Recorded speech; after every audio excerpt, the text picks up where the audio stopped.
Railway Conversations with Doc Frank. Hello and welcome to another episode of Railway Conversations with Doc Frank. This is an anniversary, the 25th episode, which I'm very proud to present. I am Doc Frank, your host of this podcast, and my guest for this anniversary episode is Lauren Guiney from Melbourne in Australia. Lauren is not only a female guest, which helps me with the balance and diversity of guests. She is also somebody who joined the railway industry very recently. So I hope this episode will be particularly interesting for other young people who are new in the industry or who consider joining our industry. You will see very quickly in the interview that Lauren is quite a special person and has done a lot more than what you would expect for her age and industry experience. Our conversation is quite wide-ranging, and I hope you enjoy it as much as I enjoyed it having it.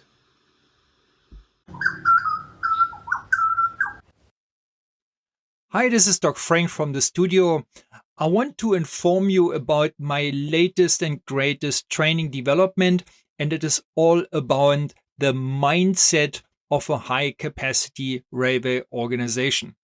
What I found in my experience of training and consulting is that often you have projects for new technology which seem to be perfectly planned, which are very well executed, and they still don't lead to the success that was expected. And very often the reason for that is mindset. Key stakeholders that have what I call a legacy mindset, and outdated old ways of thinking where the new technology is treated in the same way as the old one, but it's just not suitable to get the most out of the new technology. What I'm offering in this training course, which is called High Capacity Railway Mindset, is that every month there's a new training module with 5 examples of an outdated legacy mindset, the suggestion of a new mindset more suitable for a high capacity railway, and how to get from the old to the new mindset. So those modules will be repeated every month for an entire year. So in total, we are talking about 60 different examples how to get from an old mindset to a more suitable new mindset. And the cost for this is only $10 per example. So this can be paid monthly, this can be paid for a year. And there is an early bird special where until the end of July, you're only paying for 10 months instead of 12. So you get 12, you only pay for 10. And then you have the usual service of an alumni community afterwards where you can ask ongoing questions for at least 12 months after the training. You find more information and you can sign up on my training portal, docfranktraining.podia.com/mindset. I hope I see you at this training. It's really leading edge stuff. Nobody else in the world is training on this. And if you really want to explore the ultimate frontier of success in technology projects, then this is the training you need to take. I hope I see you there. And now let's get back to the podcast.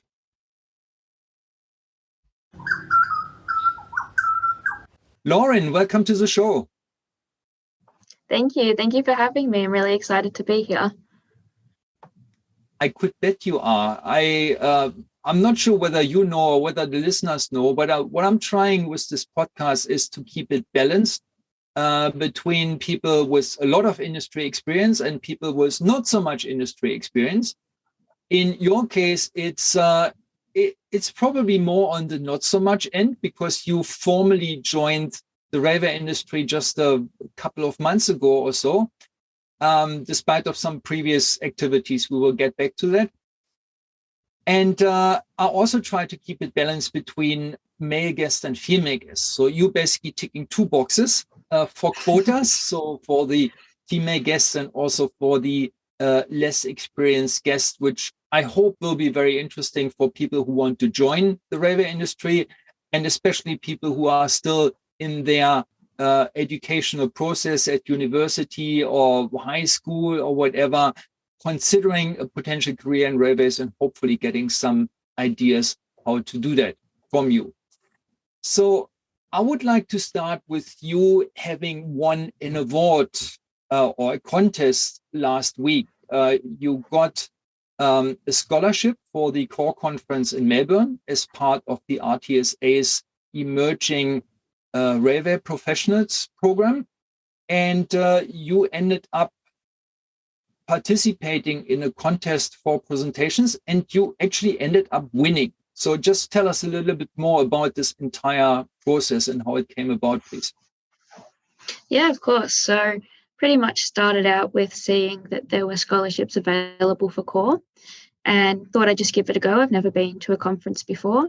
So I thought that could be a great place to start. And the application process was to pitch an idea for how the railway industry can be improved in the next 25 years. So it was the 25th year anniversary of RTSA, who hosted core. So they were thinking 25 years into the future, what more can we do? And so when I was thinking about that topic, I didn't have anything necessarily from work that sprung to mind in terms of improvements for the next 25 years. But I thought more about when I'm traveling on transport, how could I see that being improved? What key factors are there for me in, I guess, barriers to using trains and our public transport network here in Melbourne? So when thinking about that, I thought about the fact that, I dedicate so much of my work life to our railway network. And after a certain time of night here in Melbourne, it gets dark pretty early. Once it's dark, I don't really feel comfortable taking the train anymore. And this is an issue that is definitely felt by a lot of women. A lot of people that I speak to have this same concern. So when I was thinking about how it could be improved, that was the main thing that sprung to my mind. So put in my application for that under that topic and was successful in getting shortlisted to the top 3 nominations, which gave me the opportunity to speak at core, which was really exciting to be at my first conference and to speak at my first conference. So I got to give a 5-minute presentation at the beginning of Wednesday. And it went really, really well and was really well received by everyone, which was really fantastic to see that the industry is excited about pushing this safety for women in rail. Yeah, I think a lot of this, I actually voted for you, I was at core, and I thought your presentation was the best of the 3. So it's a well-deserved win of this contest. Thank you. Did you basically say there was no previous round of presentations? So they basically picked you on the merit of your topic, and then they said, hey, you can present as a keynote speaker for 5 minutes at least at the second day of core? Yeah, they took quite a gamble on that one, didn't they? It was a 500-word submission to get in. So I guess the equivalent of a short white paper was the process, and that was the only prerequisite. So I guess they just hoped that I could speak in front of a crowd, and I didn't even know if I could until I got up on stage. So luckily I could. Okay, so it wasn't quite like Australia's Got Talent, where you've got various rounds of presentations and you're booed out of the room or you get to the next stage or so. The presentation that you did give was the only one of the entire process.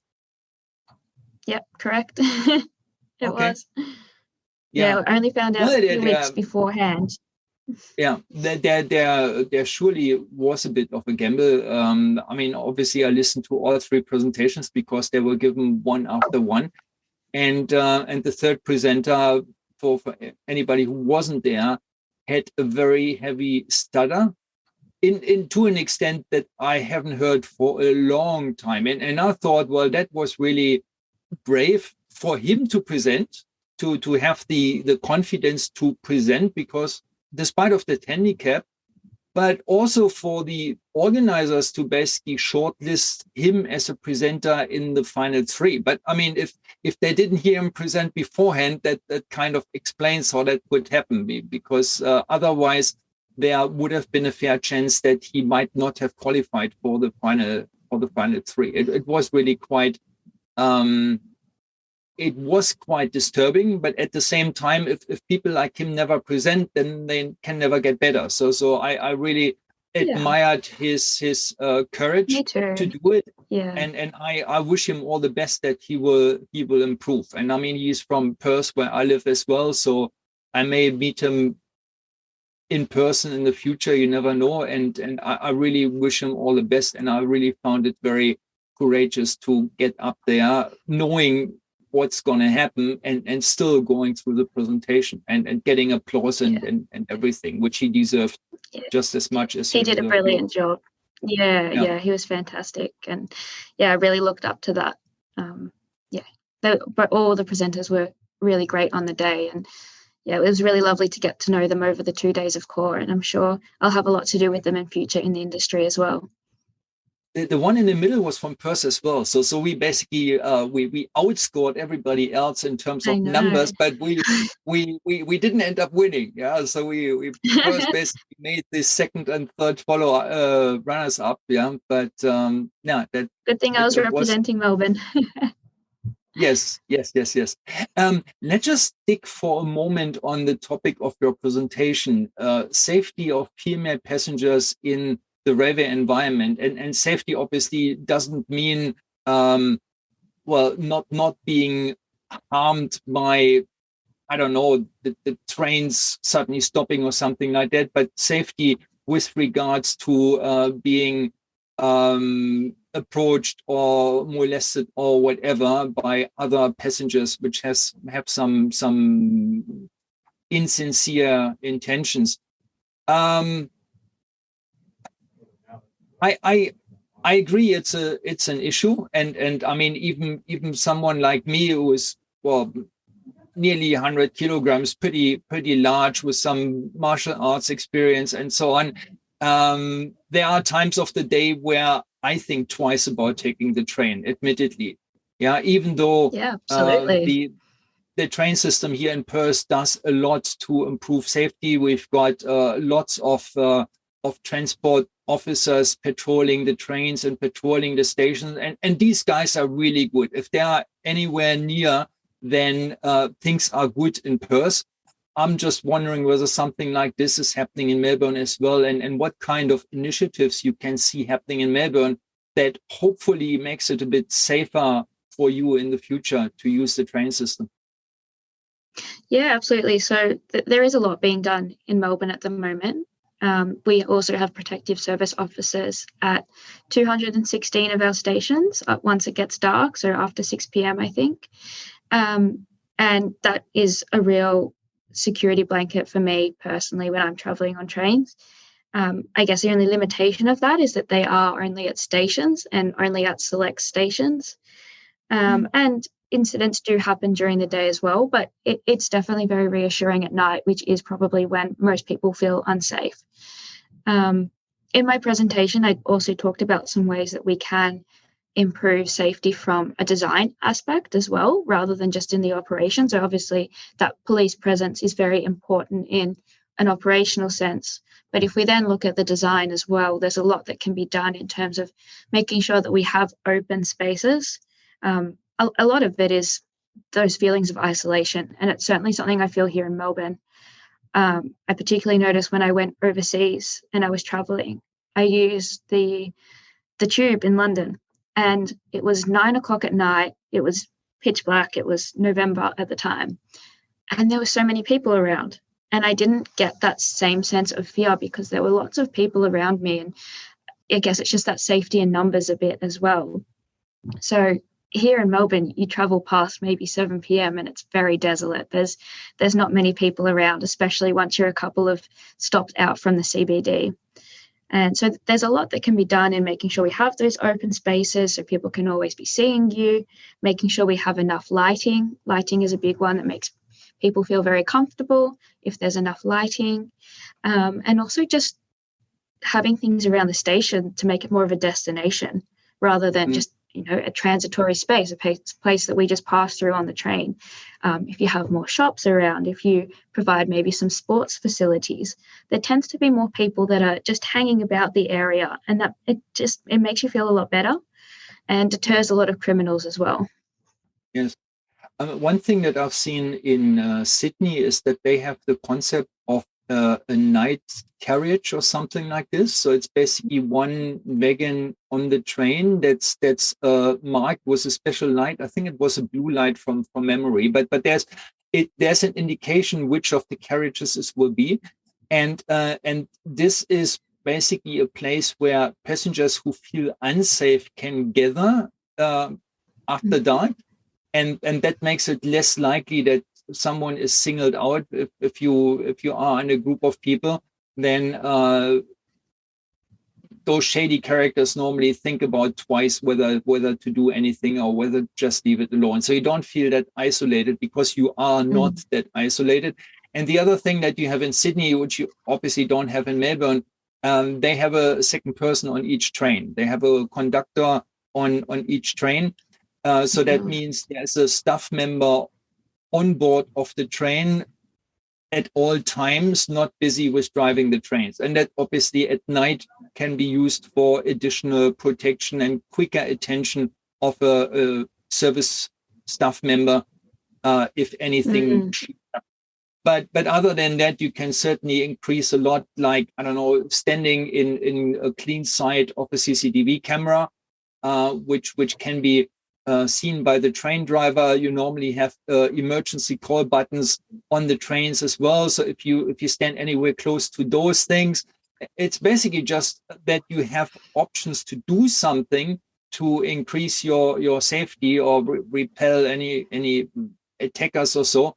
That is often enough to basically just send them away and say, okay, well, now if I do this, I will definitely be recorded, camera recorded, and so I better don't do that.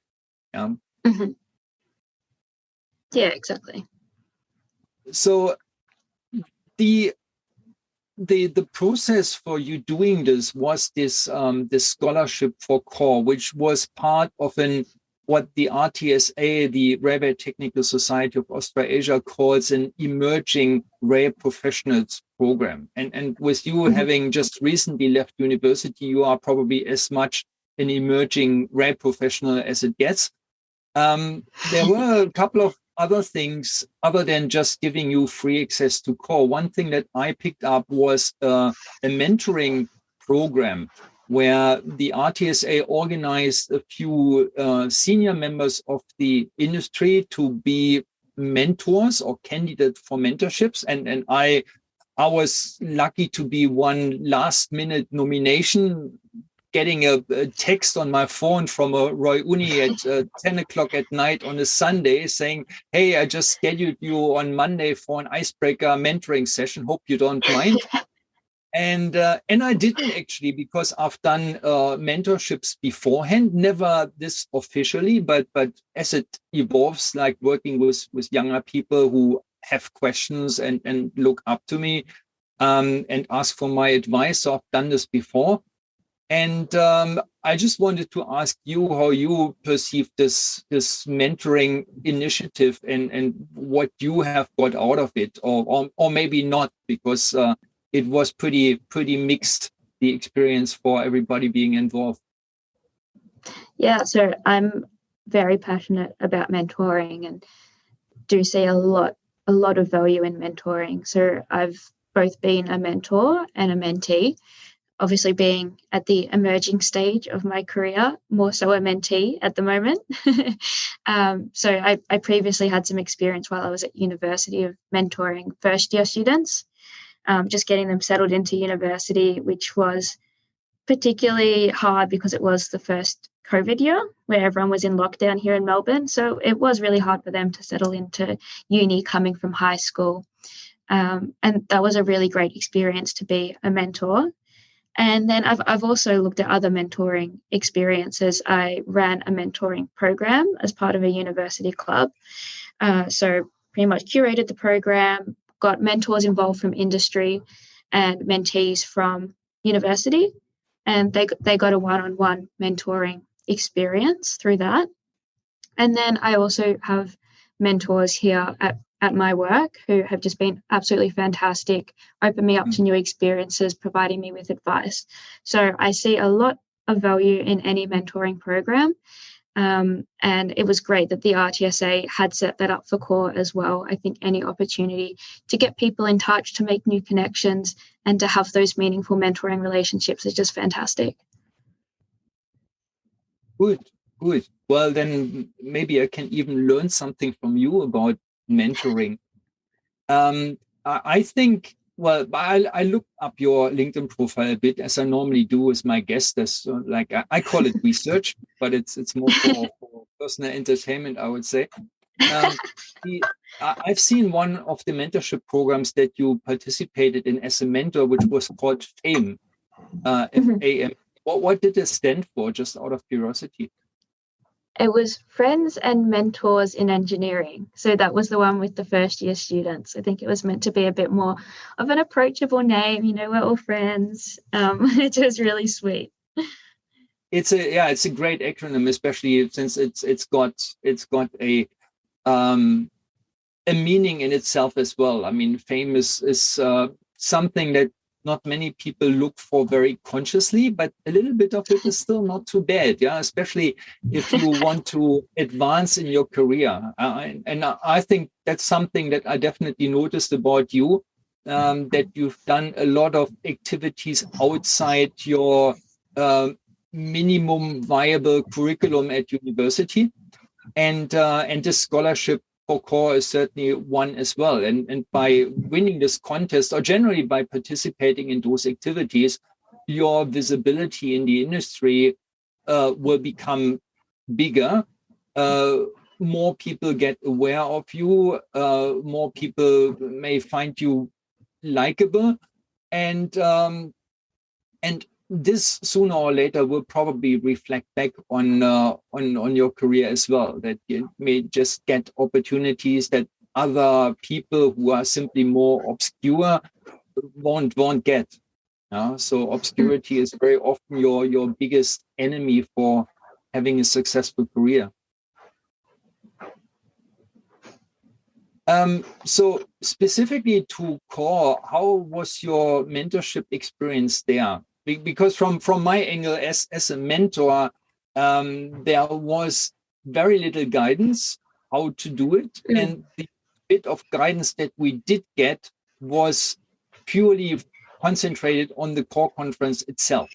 So what I've done for the mentees that I have is I offered them a longer support period of 12 months for starters, because I thought doing this just over the 2 days at the conference and then being done with it is not entirely what I would understand and expect from a mentorship program. And my mentees all agreed. And I even ended up adopting a fifth one who couldn't even find her mentor during the icebreaker event because it was a little bit chaotic from an organizational viewpoint. So how was your experience for that? So I was paired with Trisha Maloney, who was the MC for the conference. So she was obviously very busy being the MC and speaking at almost every session. But she's really incredible in the field. So she advises on disability and accessibility. So she was a really amazing lady to hear from. And I think the main interaction that I had with Trisha was more so before I presented. She was very supportive then. And I think that was really when I needed it as well. I needed that little boost of confidence. So yeah, she was really great in that moment and just gave me a bit of a pep talk before the presentation. But unfortunately, that's probably the most of the interaction that we had, just because she obviously was very busy and there wasn't any set guidelines. So I'm hoping to stay in contact with her afterwards, but no, there's no formal mentorship program that we've formulated as you have. Okay.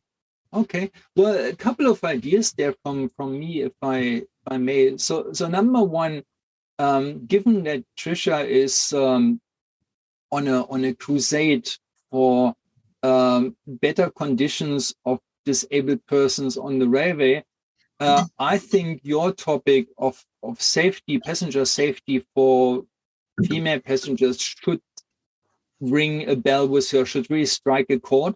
So I could well imagine that if you contact her in the near future, basically making yourself known again. And I'm pretty sure she hasn't forgotten about you by now. I could imagine she could even start becoming something like a champion for this cause of bigger safety, because to some degree female passengers are in a similar category regarding safety than disabled passenger. Yeah, so there are potential targets. Probably more so than someone like me, for example, who say, "Oh, this guy is too big, too heavy to mess around with." Yeah, absolutely, so and that's that something might that be, Trisha, I guess, noticed yeah. So after my that might be, presentation. that might be one Sorry, idea, go ahead. maybe not with regards to a mentorship, but maybe with regards to doing something about your pet topic of safety for female passengers. And the other thing that I'd like to offer you, and it's up to you. You don't have to say anything. Don't want to push you in the corner. I have already adopted a FIPS mentee out of necessity, and it sounds like you haven't found yours as well. But you did mention you've got other mentors at work and so on. So on behalf of the RTSA and their mentorship program, if you wanted to have a mentor from this program, I would just offer myself. And you don't have to say anything right now, whether you want to take it up or not. The offer is there, and you can think about it in peace and quiet. And if you like, then you just let me know, and then happy to adopt you as mentee number 6, because the additional effort is really not that much, I think. And I believe it's quite rewarding. And particularly in this case, I may learn a thing or two about mentoring myself, which is always good. So the mentor can have some benefit from it as well, not just being nice. Yeah, absolutely. It definitely goes both ways, and I'd be happy to be adopted. So thank you for the offer. Okay, great. So then we will have a chat after the interview, how we set this up. You recently posted only 2 weeks ago or so that you quite recently graduated from university. And so congratulations for that, first and foremost. Thank you. And you did a double degree on civil engineering and architectural design, if I'm not mistaken. Both things are not necessarily the standard educations that you would have in mind for somebody joining the railway industry. So what attracted you to rail, and what was your way into the industry, if you can explain that a bit? Yeah, absolutely. It's actually something my friend and I at the conference were going around and asking people how many people fell into rail versus stepped into rail and made that conscious choice to move into the rail industry. And a lot of people here in Australia generally fall into rail. So my story of how I fell into rail is I actually originally applied for an internship in project management.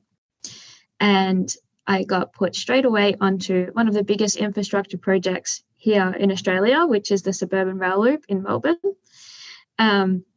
So that was a fantastic place to start. And I started working as a junior in the leadership team there. And that's where I met some really amazing people and someone who's still a really great mentor to me today. And he was there when I was presenting at CORE and, cheering me on from the sidelines.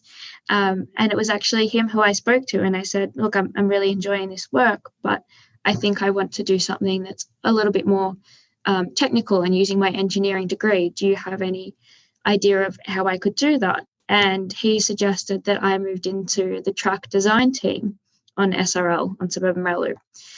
And that's kind of where I started in rail work specifically and got into the rail industry. I just ended up loving the work that I was doing in that team. And I found it strangely is somewhat related to the degree that I did, believe it or not. So I don't know if it's that it's quite a creative form of engineering with, I guess, a lot of it is geometry based. And I think that somehow just works with my architecture engineering brain. And I thought I was the only one, but there's actually someone else in my team who's probably 2 years ahead of me who did the exact same degree. And there's not many of us that come out of that degree. So there must be some sort of science behind it that we seem to be drawn towards track design. Yes. And I mean, to just tell a story about myself. You don't have to be in Australia to fall accidentally into railways. I was in Germany and the same thing happened to me. So I was studying electrical engineering with a very different major, nothing to do with railways whatsoever. And then when I did my doctorate, I had a grant from Siemens. They were basically sponsoring my doctorate, and they did regular meetings of the management trainees and the doctorate candidates together. And those events were sponsored by different divisions of Siemens. And at one of those events, which was sponsored by the transportation division of Siemens, I was kind of headhunted by the CEO of that division. And I mean, if you get approached by someone of that kind of caliber and level, you don't really say no. And then he initially wanted me to put me into the strategic marketing department, and the guy there said, "Oh no, not another engineer. I've got so many already." So that didn't go very well. And then the next interview I had happened to be in signaling. And that interview went better. And so I started in railway signaling on day one after I left university. And that was like 31 and a half years ago. So this is how things can happen by accident. And I must say, in hindsight, industry has treated me pretty well. And I guess that's probably what you kind of experience as well, that railway is really a fascinating field to work in. And it doesn't really matter so much which angle you're coming from. Obviously, you've got engineering degrees, so there is certainly a degree of technical understanding that helps you absorbing railway-related topics. And of course, we've got plenty of civil engineers in railways because there's a lot of civil engineering stuff going on, like building the tracks and stations and tunnels and bridges and culverts and all kinds of stuff. And architecturally, that's something where I think we can use rather more of in railways than less, because making the railway nicer to look at and architecturally more sensible is certainly a way to make it look more attractive for passengers. And with regards to that, I just read a post that the new airport station here in Perth won an architectural award. So this is just one example where architecture in rail can really be a very good thing. And if I look in Sydney, for example, at all these new precincts around the new metro stations, that's a pretty good architectural design as well, which brings a lot of benefits back. And yeah, so I think you are not in the wrong place, yeah, even with your degrees and with the studies that you have made. Another thing that I wanted to touch on, and again, I took this from a LinkedIn post, I should say between finishing your university studies and entering the workforce, you did something which I think is a pretty sensible thing to do for anybody leaving university. You went on a travel. You traveled Europe for months, if I'm not mistaken, and you had a look at a lot of different railway systems as you traveled around. I'd like to talk to you a little bit about this, in particular, what you picked up from your railway visits in Europe and how you relate this back to what you see here in Australia in the railways. Mm-hmm. I had some interesting experiences while I was away with trains, some good, some bad. One of the bad ones was I was taking the train from Edinburgh to London, and there was a whole lot of delays. It was terrible weather, and as we were passing by at probably 20 kilometers per hour on the train, you could see the tracks on the other side were completely flooded and there was just water spurting out. It was crazy. So that was a bit of a lesson in maybe what not to do. And I did unfortunately catch a few strikes as well while I was in Europe. So the tube was on strike and I was meant to get a train across Austria, which also was on strike. So I had to bus instead, unfortunately. But in terms of the networks there, it is just so much easier to get around, and it is so well connected by trains. And trains were my opted choice of transport when there was no strikes. And I just thought that was absolutely fantastic. Its systems were so easy to use. I think something that's very different to here in Melbourne, which is something we're somewhat trying to fix, is the connectedness of lines. So here in Melbourne, we've got a radial system where if you're out in this part of the city, you can't get to that part of town without going through here and meeting in here. So I think that connectedness, especially across the tube, was fantastic. And then after that, I actually went to Japan as well and got to see a super efficient transport system, no strikes at all.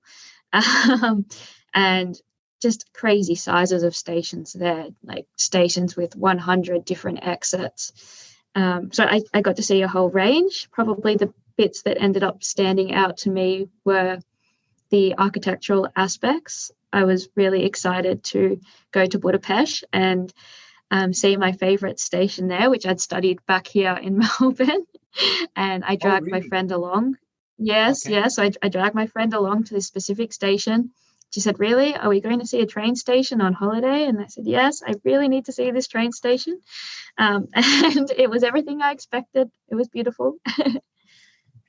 You know, people go to museums while they're on holidays, and to churches and other places of interest. And I mean, hey, if you studied this before in Melbourne, why would you not go there? To me, it's absolutely in the same category as a museum, or I don't know, Notre Dame in Paris, or the Louvre, or what have you. Yeah, maybe even more so because you've got more a direct relation to that place than a museum that you only know from reading Lonely Planet or something like that. Yeah.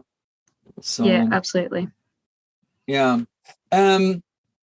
Talking about the strike thing for a sec, it's probably a pretty hot potato, but people knowing me know that I don't shy away from hot potatoes. I mean, people are obviously in their rights to go on strike, which is part of getting better working condition and so ever. And the last thing I want to do is telling people you're not allowed to do so. I mean, that would be a really hot potato if I did that. But still, every time I hear about a strike on railways, or I see a strike on railways, and we've had this ourselves here in Sydney quite recently, I'm wondering to what degree the people being on strike may actually shoot themselves in the foot. Because what always happens for those strikes is the receiving end is the passenger. And if passengers start thinking that the railway system isn't reliable because it's going on strike every once in a while and quite unpredictably often, they may just find alternative means of transport, and then they are lost for the railway. And if that happens too often, then the popularity of railway goes down, and that will affect the jobs that people have been fighting for beforehand. So if there was any chance of keeping the railway running while still negotiating for better working conditions, I would be very much in favor for that. And that's probably easier said than done. But these striking things, they're really killing the very topic they're striking for. That's my personal impression. Yeah, and that may be pretty one-sided, but hey, I'm a rail passenger myself, and I do not like any strike, as justified as it may be. It affects my journey, and you will be the same. That's just not what you want to see, especially not for extended period of times and in regular frequencies. I don't know, once a year or something like that. So yeah, but I think the good thing about this travel, especially if you could convince your friends to join you with some visits of these railway sites, is that it gave you a perspective which is much wider than just what we see here in Australia. And I hear this quite often from people who think that Australia is very much behind the curve when it comes to railways in a variety of ways. Personally, I don't quite agree with this, because when it comes to my own field of specialty, modern signaling, I actually think Australia is a global showcase for high-end technologies in that field. Much more so than many of other countries, which you would expect to be more advanced, shall we say. But maybe it's because Australia used to be maybe a bit behind of the curve, and we're now catching up, that we're catching up with all of those modern things. And the mere process of catching up means that we are ending up in a better position and a more promising position than many railways who have started much earlier, but then they took much longer. By means of an example, I worked for the UK market in the early 2000s. And one of the things I looked at was the introduction of ETCS, the European Train Control System, into the UK market. And I came across rollout plans for Great Britain, basically England and Scotland, which went all the way to, you would never guess that, 2066. And I mean, if you look at something like this, and then you see how this is actually happening in the country, that they are now very proud that they finally get the second line with a real ETCS into it, well, at least part of the line, then you kind of understand that if a city here in Australia comes up and say, yep, we are using the same technology and we only use 5 years to install it on the first line, that all of a sudden you may end up being more advanced than somebody else who needs to look at an entire country and how to roll it out there. So I don't think you can generally say Australia is behind or Australia is ahead. It probably depends on time to time. But if you bring a perspective from other countries with you, and then basically apply this to the specific conditions in Australia, I think that's a pretty good thing to have, and probably quite an asset, which I hope helps you in the future. So, is there anything else you would like to talk about? So that's your big opportunity to talk about something or anything that's really important to you. I'm normally not doing this with my guests, but I just thought we've got a couple of minutes left, and I just thought I'd give you the opportunity to basically broadcast any message of importance or any, I don't know, key lessons learned during your journey with railways so far. I guess two things. Maybe the first one is just bringing it back to the presentation that I did do at Core. I've been really impressed with how everyone has taken on this idea of increasing personal safety on railways. I feel like the industry is ready for it. Everyone's ready to listen to it and to start taking on these actions. So I guess my one messaging out of that is let's all work towards a better future here. Let's make the railway network safer for everyone who uses it. Make a conscious effort in our projects to not just think about safety in terms of train strikes or following standards, but also think about how those spaces feel to a user.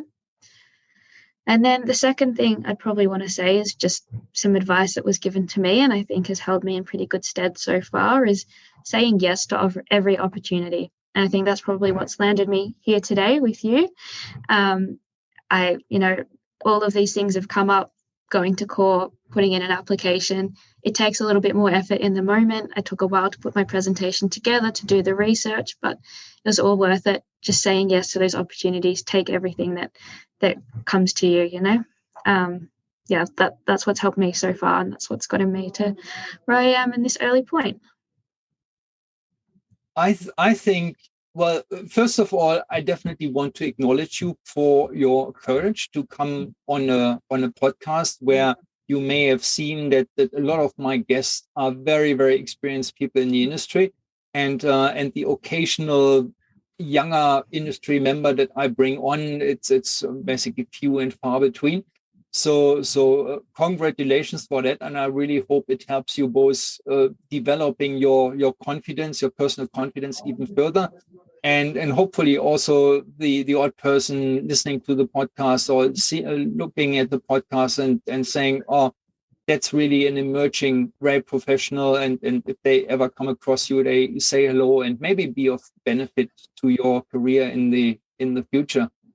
And the last thing that you said about saying yes to opportunities on offer, I think this is a piece of advice, not just for people just leaving university. I think that's a piece of advice that's very applicable for pretty much everybody in the industry, including people who have been here for decades and who have basically lost this appetite for trying something new.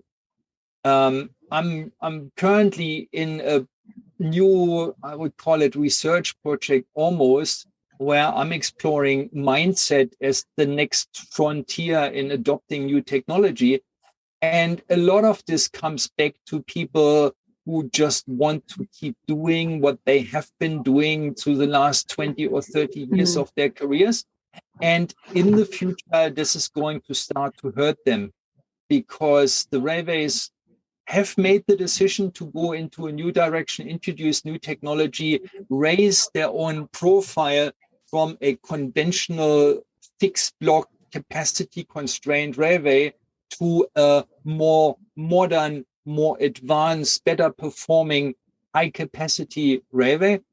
And the people who think it doesn't affect them or who sit back and say, I want to keep doing my old ways of doing things, they will soon be called dinosaurs, and dinosaurs extinct for a reason. So I hope that people with new ideas like yourself and people encouraging others to take a risk, to take a leap, to try something new, and people like me putting it more on a structural basis of providing training in this area and posting on LinkedIn, all kinds of stuff, that we can help changing the industry for the better and helping the industry getting into the future. So I think that's a wonderful wrap up. Thanks very much for your wisdom, especially in that last statement. I thought that was a very widely applicable thing across the industry. It was a great pleasure having you on board. I'm very optimistic about your way in the industry and your future career, simply because of the way you handle yourself, you present yourself, and the interest that you have for the industry. And that's a key ingredient that people have to succeed in anything, that they have an active, genuine interest in learning something and making new experiences and taking up challenges, saying yes to opportunities. And I think this is exactly the person that you presented here today. So that was fun. Thank you. And thank you again for inviting me on the podcast. It was really good fun. Great to be here. That's good. That's good. That basically reinforces my idea of making my guests comfortable, even if they belong to what some people may consider minorities, such as females in the industry. I have been very impressed by all my female guests to date, including by yourself. So it doesn't even matter whether it's more senior roles or more junior roles. And to all the listeners out there, I hope you have really enjoyed this conversation and you gave it a try, even though you may have a lot more experience than the young lady here. And as usual, if you like that podcast, then tell your friends about it, subscribe and do all the right things.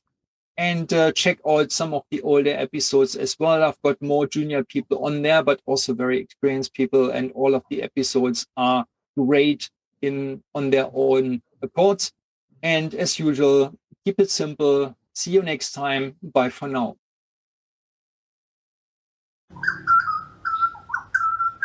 Hi, it's Doc Frank again, real quick before you head off.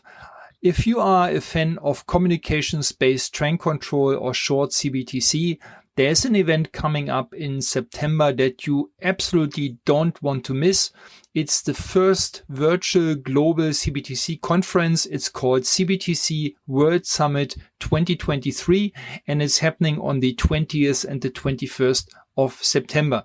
There will be 3 sessions of about 6 hours duration each for 3 different global regions, one for Asia Pacific, once for North and South America, and once for Europe and the Middle East. So wherever you are in the world, one of those sessions will be during the daytime in your time zone, and you can watch it live for the full 6 hours with 6 presentations. The kicker about this is that all other presentations, including the ones from your own session, will be available for replay via recordings. So that means that if the other session should be in the middle of your night, you can still watch it on demand at a time that's more convenient for you and doesn't interfere with your good night's sleep. The conference is available for registration right now at my training portal under docfranktraining.podia.com/summit23. I repeat that, docfranktraining.podia.com/summit23. I'm putting a lot of effort into this conference. It will be an absolute blockbuster event, and I very much hope to see you there. Until then, keep it simple and bye for now. Hey, Doc Frank here, host of the Rebel Conversations podcast. Thank you for listening.